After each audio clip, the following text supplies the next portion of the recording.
बच्चों नमस्कार।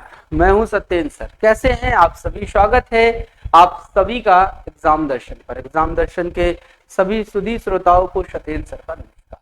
आज हम आप सभी को बताएंगे भोज्य पदार्थों में गुणवत्ता हेतु जो मानक है, इसमें आपको हम मार्ग की चर्चा, आईएसआई की और खाद्य मिलावट क्या है, ये सारी चीजों पर एक विशिष्ट चर्चा करेंगे, आप सभी के साथ करेंगे।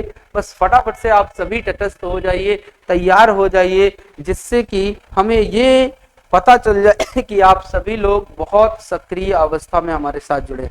और एक चीज खास बात कि अगर हमारा सेशन आप सभी को अच्छा लगा करे बच्चों ना, तो जरूर उसे लाइक शेयर करिए, ठीक है? क्योंकि इतना त्याग के साथ आपके लिए वीडियो बनाता हूँ। आइए जरा ध्यान से बताइए। देखिए, भोज्य पदार्थों में गुणवत्ता हेतु मानक बताएंगे। गुणवत्ता मानक है क्या, पहले ये जानना है। देखिए, गुणवत्ता मानक मेरे बच्चों भोज्य पदार्थों के कुल वजन, वास्तविक आकार और उनमें उपस्थित तत्वों की मात्रा तथा दूसरी विशेषताओं के आधार पर तैयार करते हैं। इसे निम्नवत समझा जा सकता है, जैसे भोज्य पदार्थों की बनाने की विधि का वर्णन हो सकता है, पैकेजिंग की परिभाषित करना, भोज्य पदार्थों का उपयोग और उनकी मात्रा को बताना, पैकेजिंग के बाद लेवलिंग की बात करता है, भोज्य संग्रह के लिए उपभोक्ताओं को आगाह करना, साथ ही साथ उपयोग करते समय ध्यान रखने योग्य बातों को भी बताना है। ये समस्या आप सभी ध्यान से समझ सकते हैं मजबूती के साथ। इसने कहा कि फल उत्पाद आदेश कब आया? देखो एफपीओ। देखो एफपीओ क्या कहते हैं? Fruit product order. ये क्या बता रहा है बच्चों, जरा ध्यान रखो। इसने कहा कि पहली जानकारी जनता को 1946 ईस्वी में सरकार ने दिया। यानी एफपीओ के बारे में पहली जानकारी जनता को सरकार ने दिया 1946 में। अगर आपसे ये प्रश्न पूछे एफपीओ के बारे में जानकारी, पहली जानकारी कब दी गई, तो तुम्हें आंसर करना 1946 में। और ये लागू कब हुआ? 1955। आवश्यक वस्तु अधिनियम एक्ट के तहत 1955 में ये लागू होता है। आवश्यक सुधार इसमें हुए 1961 में, काफी आवश्यक सुधार हुए। तैयार माल या फल सब्जी को CFTRI मैसूर भेजते थे, वहां परीक्षण के बाद ये पुष्टिकरण हो जाता था कि नहीं, ये सारी चीजें ठीक है। उसके बाद मेरे बच्चे एफपीओ का मुख्य प्रावधान क्या था? उत्पादों हेतु लाइसेंस देना, स्वच्छता एवं हाइजीन का नियम था, यह ध्यान रखना, उत्पादों की गुणवत्ता का मानक तय करना और पैकेजिंग व लेवलिंग के नियम को तय करना इनका काम था। साथ ही साथ मेरे बच्चे क्या है कि भारत में मुख्यतया दो प्रकार के मानक तैयार किए गए हैं जो भोज्य पदार्थों की गुणवत्ता के लिए उपयोगी माने जाते हैं। इस बात का तुम्हें ध्यान रखना है। अब क्या क्या है वो जरा ध्यान रखो। पहला एगमार्ग है, तो दूसरा ISI है। बोले सर एगमार्ग या भोज्य पदार्थों की शुद्धता की पहचान करता है। जैसे सब्जी मसाले वगैरह आप खाते हो तो शुद्ध है कि नहीं है वो यही बताएगा। इसने पूछा या मुख्यतः कृषि उत्पादों के लिए है, घी, मसाले, दालें, शहद, तेल आदि लागू होता है। और यह लागू कब होता है? 1937 में लागू हो जाता है, ये ध्यान रखना है, कस के ध्यान रखना है, क्योंकि इन सब तथ्यों का जानकारी आप सभी तक होना अत्यंत आवश्यक था। मैंने जो उचित समझा उस पर आपके लिए वीडियो बना दिया कि आप पढ़ लो यार, एग्जाम है, हो सकता है कि आप अच्छा काम कर जाओ। और जब इन सब चीजों को बढ़िया ढंग से सीख जाओगे तो कहीं ना कहीं आपको सफलता मिलेगी। कैसे आया ये ध्यान रखें। आया कैसे? कृषि उत्पादों में मिलावट व घटिया गुणवत्ता की जानकारी। आप मुझे क्वेश्चन बताइएगा मेरे बच्चे, फैसाई की स्थापना कब होती है? इसकी स्थापना कब होती है और इसका कार्य क्या है, ये जरूर आप मुझे बताइएगा। और अगर आप ना बता पाइएगा तो मेरी एक वीडियो फैसाई पर ही स्पेशली पड़ी हुई है, इसी एग्जाम दर्शन पर पड़ी हुई है, आप सब उसे अवश्य देखिए। और अगर आप उसे देखेंगे तो निश्चित आपको लाभ मिलेगा, 101% to 100% आपको लाभ मिलेगा। ठीक है, चलो। इसने कहा जी कौन जारी करता है? DMI। DMI कौन है sir? Directorate of marketing and inspection. विशेषता उत्पाद की ग्रेडिंग देना, जैसे grade A, grade B, grade C, product को ग्रेडिंग देते हैं कि अच्छी क्वालिटी के हैं या घटिया क्वालिटी के हैं। और लैब परीक्षण के बाद प्रमाणन देना काम है। गुणवत्ता के आधार पर ग्रेडिंग देते हैं। उद्देश्य था मिलावट को रोकना। साथ ही साथ कृषि उत्पादों की शुद्धता सुनिश्चित करना। गुणवत्ता के आधार पर ग्रेडिंग। बात आती है ISI की, इंडियन स्टैंडर्ड इंस्टीट्यूट की बात आती है कि ISI भारत में उत्पादों की गुणवत्ता, सुरक्षा और मानवीकरण का प्रमाण चिन्ह होता है। इस बात को ध्यान रखना है। स्थापना इसकी 1947 में होती है। फैक्ट है, बहुत जरूरी फैक्ट दे रहा हूं, याद रखना। सभी वीडियो को देखा करो, पुरानी वीडियो को जा करके देखो, बहुत सारे लाभ तुम्हें मिलने वाले हैं। बोले सर शुरुआत ISI की कब होती है मेरे बच्चे? तो सर्टिफिकेशन एक्ट 1952 के तहत होती है। संशोधन 1961 में हुए। आवश्यक संशोधन यानी जब नियम बदलने हो, दंड का प्राविधान बदलना हो, तभी संशोधन की जरूरत पड़ी और संशोधन हुए। बोले 1986 में ISI को बदल करके विश कर दिया गया है, यानी ब्यूरो ऑफ इंडियन स्टैंडर्ड कर दिया गया है। इंपॉर्टेंट की पॉइंट है आपके एग्जाम के दृष्टिकोण से, एग्जाम दर्शन की तरफ से ये शुभ सूचना, शुभ संदेश, शुभ जानकारी आप तक हम पहुंचा रहे हैं। उन्होंने बोला 2006 विस एक्ट लागू हुआ। ISI मार्क की संरचना में 7 अंकों का लाइसेंस नंबर भी होता है, जैसे ISO 327 ये इलेक्ट्रॉनिक उपकरणों के लिए होता है। वही मुद्दे की बात आई कि ISI किन उत्पादों की आवश्यकता होती है, यानी किसके लिए जरूरी है? बिजली के उपकरण। जैसे आप ध्यान रखें, LPG आप लेते हैं उन पर देखें, सिलेंडर ले रहे हैं उन पर देखें, सीमेंट ले रहे हैं, हेलमेट ले रहे हैं, वायर या केबल, यानी बेसिकली ध्यान रखो कि बिजली के उपकरणों का जो प्रमाणिक चिन्ह है मेरे भाई, उसी को हम बोलते हैं ISI। यानी ISI हमारे यहाँ बिजली के उपकरणों की प्रामाणिकता को बताने का काम करता है। और कहीं ना कहीं मेरे बच्चे जब ये बिजली के उपकरणों की प्रामाणिकता को बताएगा तो कहीं ना कहीं ये बात स्पष्ट हो गई कि सर मिलावट को रोकना है। किसे रोकना है मेरे बच्चे? मिलावट को रोकने का काम करना है, इस चीज का ये ध्यान रखना। तो मिलावट को जब हम रोकेंगे तो क्यों रोकेंगे मेरे भाई, इस बात का तुम्हें ध्यान रखना है, जिससे कि लोगों को नुकसान ना पहुंचे, किसी भी तरह का नुकसान लोगों को ना पहुंचे, ये ध्यान रखो। उद्देश्य क्या था? उपभोक्ताओं को सुरक्षित उत्पाद देना, दुर्घटनाओं को रोकना, नकली और घटिया उत्पादों पर रोक लगाना और उद्योगों का मानकीकरण। अब मैं आपको इसी वीडियो में बताने चल रहा हूं एक महत्वपूर्ण फैक्ट जो आपको देगा एक व्यवस्था। क्या? आइए जरा दिखाते हैं।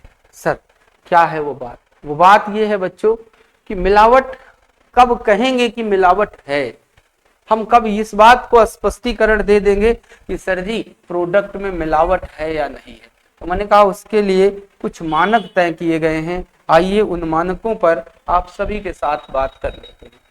उन्होंने कहा कि सर वो कब आप कहने वाले हैं कि ये कब लागू होते हैं, ठीक है। मैंने कहा जी कब हम कहेंगे कि कोई वस्तु में मिलावट हुई है।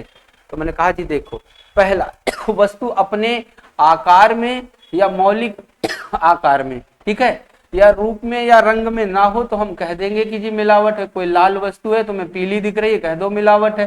इसने कहा कि भोज्य का सार तत्व उसमें से निकाल लिया गया हो, जैसे आपने देखा होगा दूध से लोग मक्खन वगैरह बाहर कर ले रहे हैं, है ना। तो जब भोज्य से सार तत्व को बाहर कर लिया हो तब आप कह सकते हैं कि सर मिलावट है। साथ ही साथ मेरे बच्चे आप तब कह सकते हो मिलावट है जब उस भोज्य में कीड़े पड़ गए हों, या आप कह सकते हो कि खाद्य हानिकारक और विषैले तत्व मिल गए हों, या खाद्य पदार्थों में हानिकारक पदार्थ उत्पन्न हो गए हों, या वजन बढ़ाने के लिए उसके अंदर सस्ते व निम्न कोटि के तत्व को मिला दिया गया हो, या आप तब कह सकते हो जब संरक्षण हेतु मिलावट किए गए तत्वों की मात्रा ज्यादा, मान लो सोडियम बेंजोएट का यूज किया आपने, ज्यादा मात्रा में मिला दिया, हो सकता है हानिकारक हो। या पैकिंग में विषैले पदार्थ निकल गए हों, जिस भी पॉलीथीन में आपने बंद किया, जिस भी डिब्बे में आपने उसे बंद किया, हो सकता है उसमें विषैला पदार्थ आ गया हो। इसने कहा कि पात्र के विषैले तत्व निकल करके भोजन में आ गए हों। भोज्य पदार्थों में मिलावट के कारण क्या हो सकते हैं? PFA एक्ट 1954 ये कहता है कि मिलावट के सर 2 कारण हो सकते हैं। एक सर जानबूझ करके जो मिलावट की जाए वो हो सकता है, दूसरा सर ये अनायास की गई मिलावट जो व्यक्ति चाहता भी नहीं है फिर भी हो जाती है ना। ध्यान, जैसे देर करते नहीं देर हो जाती है। जानबूझ करके की गई मिलावट का कारण क्या है? अधिक लाभ कमाना। भोज्य पदार्थों में मिलाए जाने वाले पदार्थ कौन कौन से हैं जरा देखो, यहाँ ध्यान रखिए। एक लिस्ट हमने आप सभी के सामने रख दी है। देखो जैसे भोज्य और मिलावट, मक्खन में लोग क्या मिला दे रहे हैं सर? चर्बी या स्टार्च। शुद्ध देसी घी में वनस्पति घी, सरसों के तेल में खनिज तेल या आर्गीमोनी तेल होता है, ये ध्यान रखना। आप मेंस में भी क्वेश्चन लिखे थे, गलत लिखे थे। आर्गीमोनी तेल होता है, ये ध्यान रखना। इससे मेरे बच्चे ड्रॉप्सी नाम की समस्या होती है, जिससे पैरों में लकवा वगैरह की शिकायत आती है, आगे हम बताएंगे, जिसे हम लोग एपिड्रोमिक ड्रॉप्सी के रूप में जानते हैं। शुद्ध सरसों के तेल में ये मिलावट हो सकती है। शहद में गुड़ की चाशनी मिला दिए, अनाज या दालों में मिट्टी कंकड़ मिला दिए, चाय पत्ती में लोगों ने उपयुक्त चाय पत्ती मिला दिया, उसी को पुनः सुखा करके मिला दिया। सूजी में रेत या बालू मिला दिए। शक्कर में क्या मिलाते हैं बच्चों? शक्कर में लोग मिला दिए धूल या सफेद बालू या रवा। नमक में सफेद बालू, और पीसी मिर्च में ईंट का चूरा मिला दिए। काली मिर्च में पपीते का बीज मिला दिए। हींग में गोंद या रोल मिला दिए। पीसे धनिया में घोड़े की लीद या स्टार्च मिला दिए।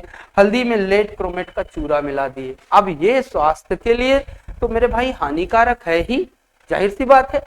इसने कहा मैदा या आटा में मेरे बच्चे खड़िया या स्टार्च को मिला दे रहे हैं लोग। सर केसर में पटसन के रेशे मिला दे रहे हैं। कॉफी पाउडर में चिकौरी, पीसे बीज या इमली का बीज पीस करके मिला दे रहे हैं। सेशन कैसा लग रहा, कितना उपयोगी है, इस बार आप बताइएगा, जितने लोग वॉच करिएगा तब मेरे अंदर एक खूब अच्छी ऊर्जा आएगी कि मेरा प्रयास सही दिशा में और सार्थक है।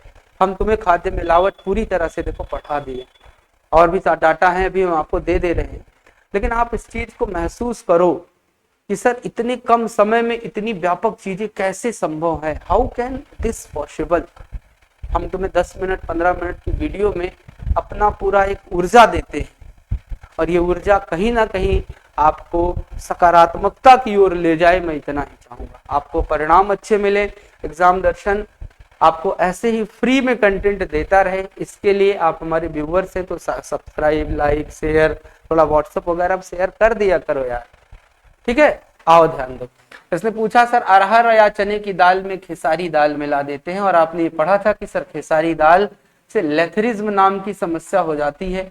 ऐसा कुछ आप सभी ने ये पढ़ रखा था जी।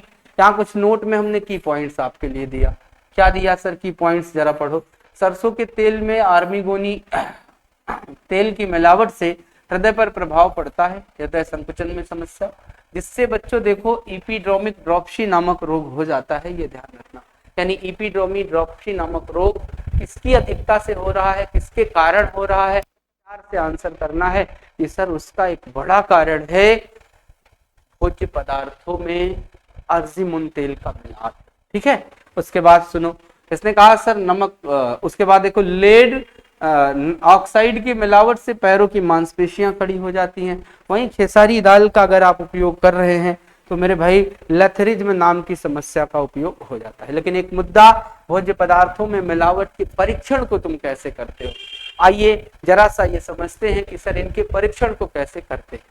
तो भोज्य पदार्थों में मिलावट के परीक्षण, जैसे मिर्च पाउडर है, पानी में इसे डाल दो, देखिए अगर मिलावट है तो हमने क्रॉस किया है, ईंट का चूरा नीचे बैठ जाएगा, ये किसे बताएगा, सर मिलावट को ये बता देता है।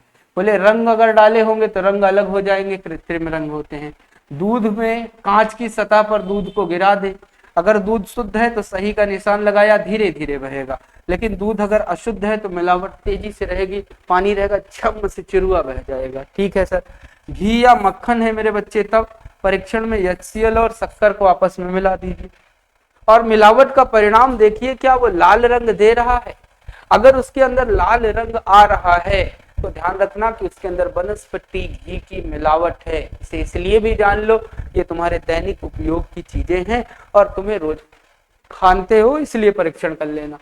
सर अगर हम हल्दी ले रहे हैं तब, तो मैंने कहा हल्दी की जो मिलावट है बच्चों, उसकी पहचान के लिए तुम्हें हल्दी को परीक्षण के तौर पर पानी में डालना होगा। परिणाम में रंग अगर तुरंत फैल जाए तो समझ लेना कि बच्चों आपके यहाँ मेटानिल एलो का उपयोग किया गया है, जो पीले रंग के लिए उपयुक्त होती है। और ये ध्यान रखना, तुम लोग मुझे कमेंट करके भी बताना कि हल्दी के पीले रंग का कारण क्या है, टमाटर के लाल रंग का कारण क्या है, और मिर्च के तीखेपन का कारण क्या है। देखो यहाँ पर काम आना चाहिए आसानी से। मिर्च का तीखापन का कारण, टमाटर के लाल रंग का कारण, और हल्दी के पीले रंग का कारण। यदि आप सत्येंद्र सर के स्टूडेंट हैं तो आपको ये जवाब जरूर पता होगा, ये तय, ठीक है, ये जरूर पता होगा, ये तय है। आइए देखो परिणाम पता चल गया। इसने कहा सर शहद अगर मिलाया हूं तो परीक्षण पानी में डालें, शहद अगर नीचे बैठ जाएगा, मिलावट जल्दी से घुल जाता है। या पेपर का उपयोग कर सकते हो आप, पेपर पे शहद रखो, अगर दूसरी ओर सीज ले रहा है तो समझ लो मिलावट है, नहीं सीज रहा है केवल टिका हुआ है तो मिलावट नहीं है। चावल हाथ से रगड़े, ले ले चावल रगड़े।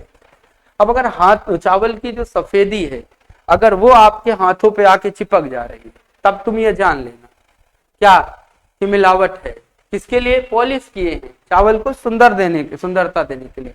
चाय पत्ती गीले कागज पर रगड़े, मिलावट होगी तो रंग छोड़ देगी, मिलावट नहीं होगी तो रंग नहीं छोड़ेगी।